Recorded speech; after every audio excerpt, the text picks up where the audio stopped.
Hey, record living friends, this is Brian from Tokyorecordstyle. It's really exciting to have a bunch of new people tuning into the channel, and I've been getting asked, how did you end up in Tokyo? So I thought I would take a moment to share with you the story of how I got from the States, where I'm from, to Tokyo, Japan, where I've been living for the last 20 years. Well, this all started back in 2004, and I had some friends back in the States. I was living in beautiful Boulder, Colorado for about a decade, where I went to school. Boulder has a very big Nepalese community because Nepal is also at the foothills of the Himalayas. And there's also some on the road, Jack Kerouac, Allen Ginsberg, Buddhist culture in Boulder, the Shambhala Center. And anyway, there's a big Nepalese community. I befriended a number of people within that community, and for years they had been saying to me, come to Nepal, come to Nepal. It was a dream for me to one day go to Nepal. There was this legendary hippie era of Kathmandu, and there was this area called Freak Street. A bunch of people went on the Silk Road, Golden Triangle sojourn in the 60s, and I was curious about it, and so I thought one day I would go to Nepal. And so I planned a trip to go, and my neighbor at the time had been living in Thailand for 15 years, and she had told me, well, you can't go to Nepal halfway across the world and not visit a few countries along the way. You should be a backpacker, which was a term that was not very familiar to me. She had insisted that her rock and roll ex-husband, the lead guitar player of a band called T-Bone in Thailand, which I thought was all BS, which all turned out to be true. Shout out to golf in T-Bone in Bangkok. But she convinced me that I should put a few stops along my way to Kathmandu and to the Himalaya mountains. So that's what I did. Planned to stop in a few other countries on my way there and planned out the Southeast Asian backpacker trip, called the travel agency to book a ticket, map out my plan, and they had asked me, how about a stop in Japan?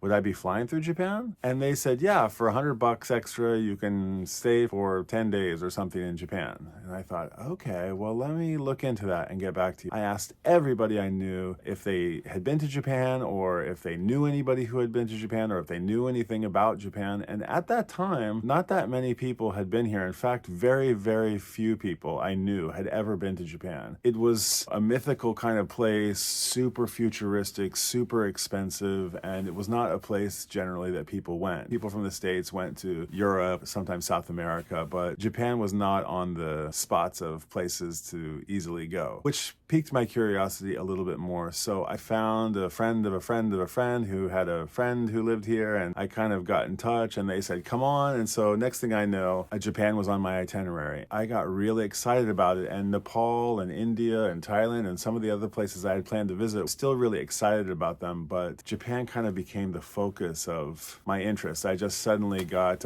transfixed by the whole idea of coming here and what would I do. I knew that my money would last a long way in those other countries, but I knew in Japan I had to calculate exactly how to use my budget and how to make the most of it with the little amount of time that I knew I was going to spend here. So I did what most people do, and I got a Lonely Planet guidebook, and I started reading about Japan, and I got a couple other books, got a Japanese phrase book. This was before the iPhone. The iPhone came out in 2007, so this was back in 2004. Finally, I came to Japan. I got a soft landing from a friend of mine, and I got one of these a subway system map that has all the hundreds of stops on the very complicated, intricate Tokyo subway system, maybe the most sophisticated in the world. I had read about a place called Asakusa, kind of considered the old downtown of Tokyo. It's where the old temple is and where the old city streets are and the old wooden downtown, very tourist kind of place where you should visit to get a taste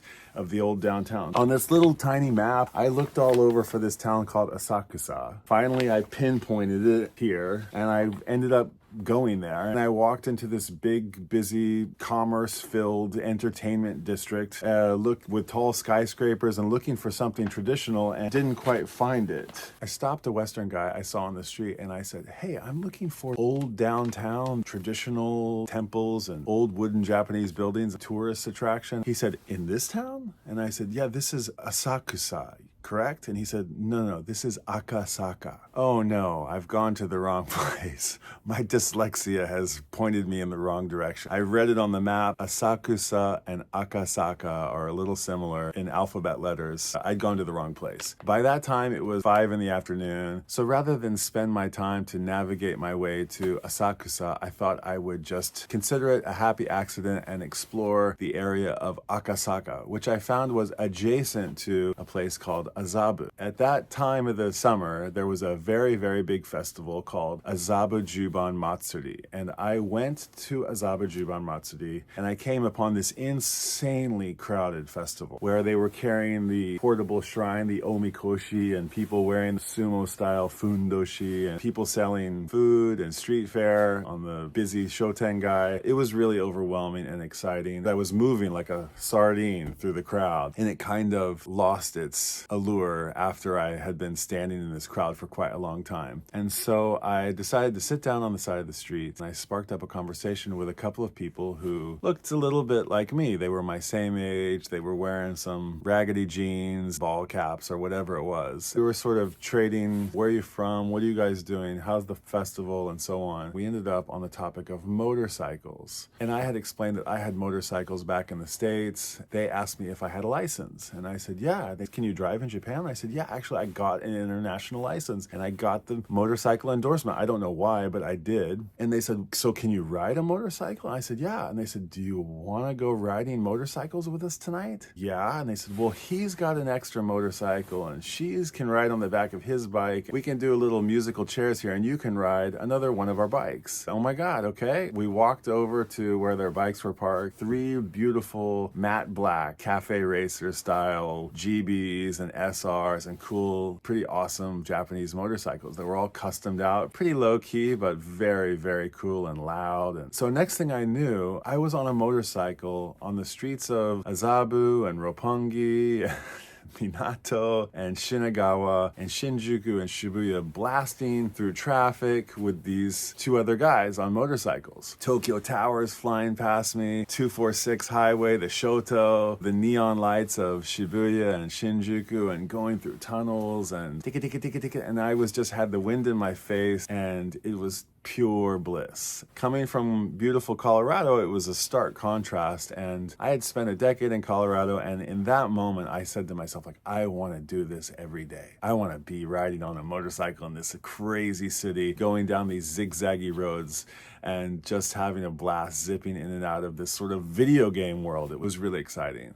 So eventually, they invited me back to their apartment. Now, I was staying with a friend of a friend, and I called them up and I said, hey, maybe I'm not going to be coming back on the last train tonight. I've met some pals and they've invited me around. And my friend said, go, dude, go explore, go make your own Tokyo, which is what I always tell people when they come to Japan too. But I ended up going over to these 2 guys' house, Taku and Katsu. I walked into this little crappy apartment, just like out of like a classic manga comic book. I walked into this little tiny kitchen and took my shoes off, and into this little fixtures on the walls and a little funky toilet and bathtub, and into this little room that was this cubby, this little layer of amazing cool stuff. All the clothes were hanging from the ceiling. There was like funky jackets and cool jeans, and there was this wall of records on this side and a wall of comic books on this side, and a little TV stuck in a closet with cool speakers and stickers, and this little tiny sofa and ashtrays and a lava lamp, all this wild stuff. And they sat down, and it was like they had brought an alien home with them. I was like E.T. to them, and they were like earthlings to me. We just asked each other questions, and there was one funny moment where they had this little radar gun. It was this little trigger gun with this like radar thing, and it was attached to headphones, and you could like hear things from far away. And they were like, here, put this on, and I put this thing on, and they pointed it at this little noisemaker, and they like, pew, pew, and I'm like, doesn't it sound crazy? And I'm like, these guys are nuts. These guys are just like me. These guys are like Japanese weirdo hippie fucking cool dudes. We were just getting off on each other so hard. It was so fun to just going back and forth, and we knew nothing about each other, and we knew really nothing about Japan or America, to each. We just sat there and battled our way through these conversations, and it was really fun. Inside this closet, there was this TV and wall of records and this little turntable and the whole setup inside. Taku stood up and put on a record. They deliberated amongst each other, what should we play in Japanese? What should we play him? What do you think he would dig? And one of them said, probably put on this.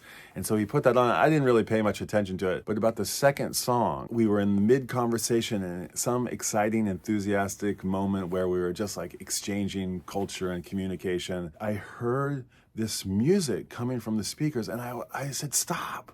I said, what is this? What is this music? And they said, you like it? And I said, yeah, it's awesome. It was like that moment in High Fidelity when Barry walks in and he's like, what is this? But he says, it's the new Belle and Sebastian. We've been enjoying it all morning. He's like, well, it's crap. And he throws out the mixtape. But I had to stop and focus on what was playing. They told me it was this album, Happy End's self-titled first record, Happy End, also known as Yude Men. Happy Endo, which is a band from this, I believe this is from 71. And this was a very influential, awesome, incredibly inspiring, hugely influential band from the 70s that consisted of an all-star lineup of musicians who have all gone on to do amazing things. These guys have made a mark on rock and roll music in Japan and worldwide like no other band in Japan. I had never heard of them. They had a little bit of, they were in the zeitgeist a little bit because one of their songs was on the film Lost in Translation, which came out earlier that year. And I probably heard the song, having seen the movie, but I didn't tap into like what an amazing band and what amazing musicians were behind this band. This album is arguably one of the reasons that I live in Japan and have stayed here for 20 years. This album took my breath away. This is like up there with like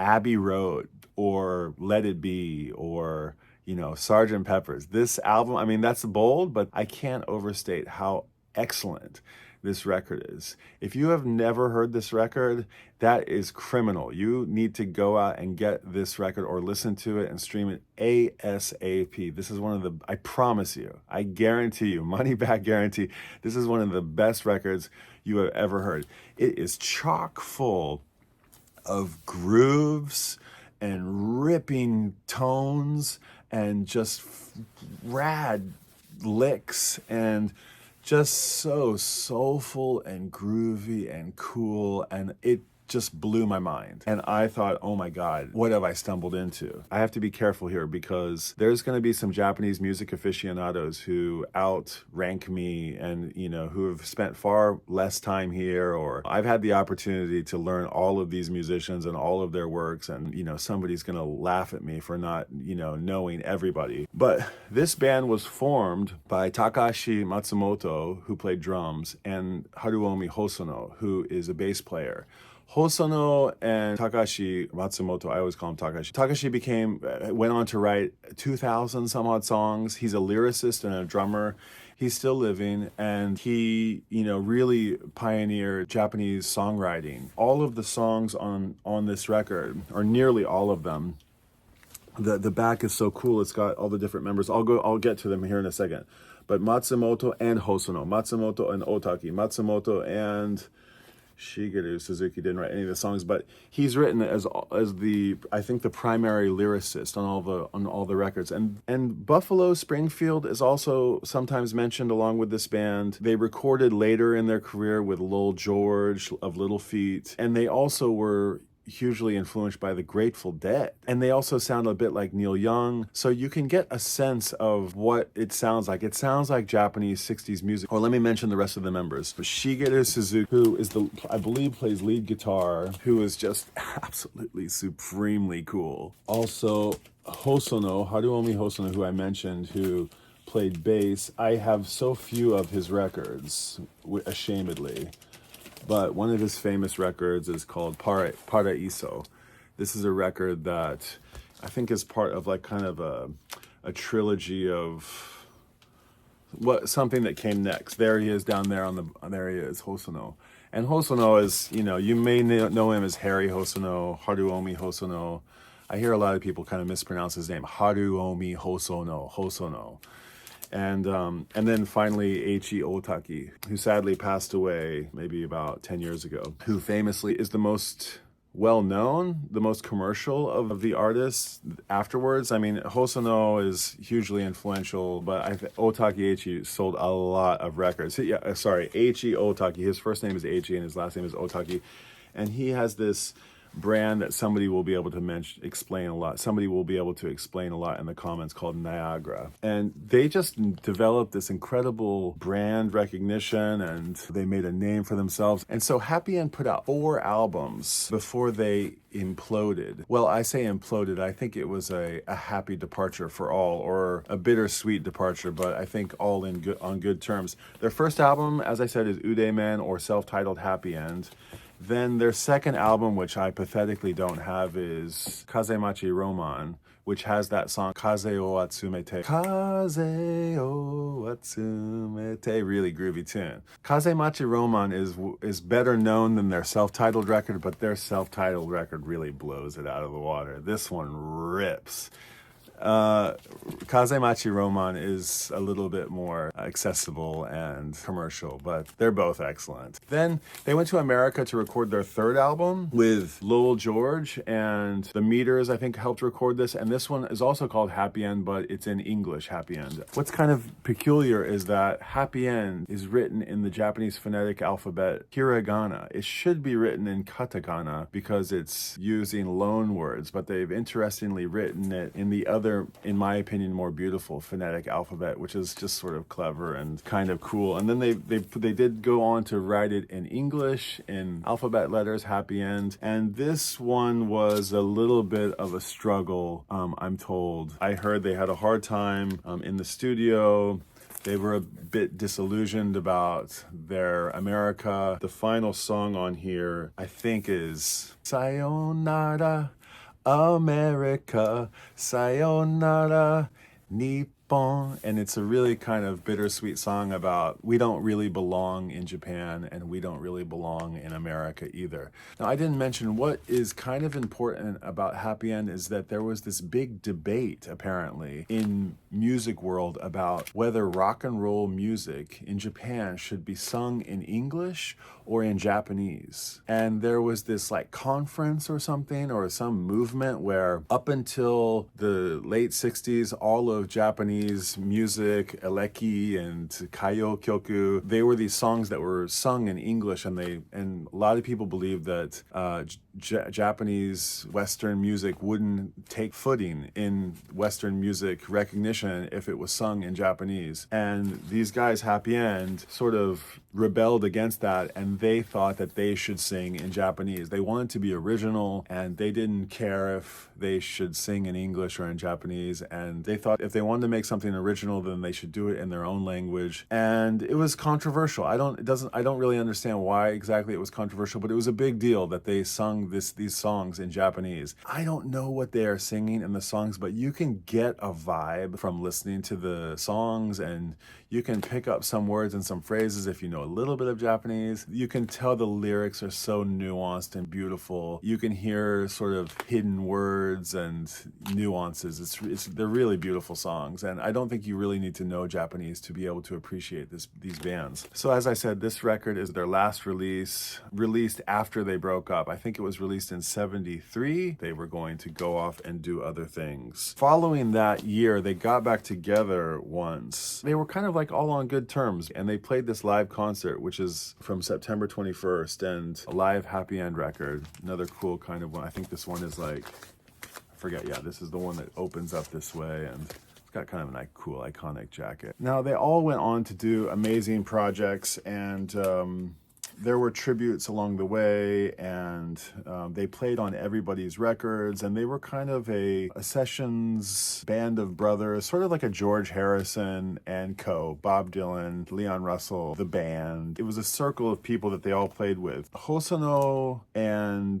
Takashi Matsumoto went on to make Tin Pan Alley, who were sort of the wrecking crew or backing band of Yumi Arai on her first 2 records. They also went on to play on many other records, and I encourage you to check out all of Hosono's solo work and all of Otakeichi's solo work. And Shigeru Suzuki is amazing too. Matsumoto didn't really put out that many records, I don't think. I think he worked on, I think his songs are all over records, but I don't know his individual solo records if he put them out. Another band that also really blew my mind and that sort of made their big mark on Japanese music is Yellow Magic Orchestra, YMO, who was formed by Hosono of Happy End. Takashi Yuji, what's his first name? Takashi-san, drummer from YMO, Yoshi, and Yuichi Sakamoto. There's probably some huge Yuichi Sakamoto fans out there.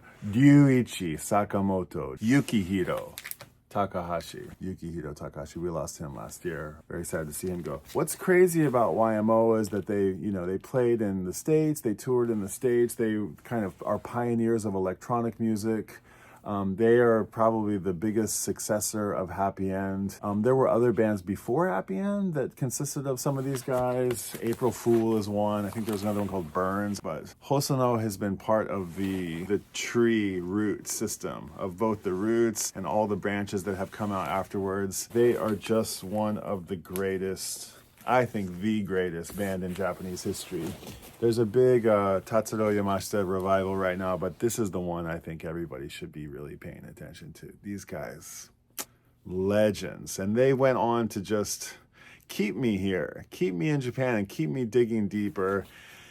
And keeping me living here. I have my motorcycle, I had my map book, all pre-iPhone. I just zipped around the city from record store to record store, speaking Japanese, having my silly tourist books and going to see all kinds of crazy museums, and I had to pull some of these things out from my scrapbook. So 20 years in Japan this year, that's essentially how I got here. So the final thing to explain is that I ended up leaving Japan and I ended up going to Nepal, and I ended up going to Thailand and Myanmar and Indonesia and India and other places along the way. And one of my friends who I met that night in Azabu, Taku, was really impressed with this story, with my journey, and said, let's trade places. You can take over my bike, you can take over my apartment, you can take over my funny audio receptor gun and lava lamp, and you can take over my records, especially my Happy End. And so we traded places, and I never looked back.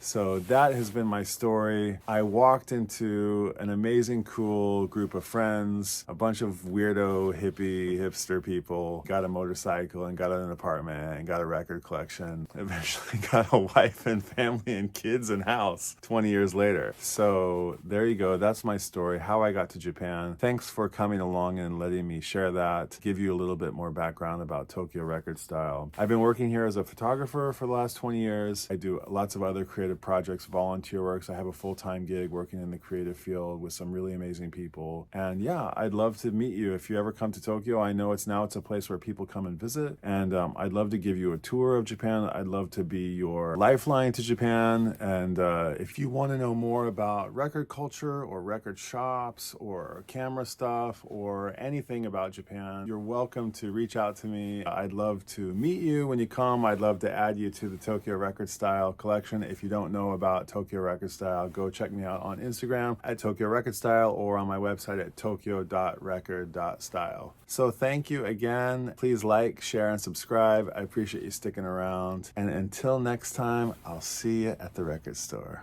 Bye.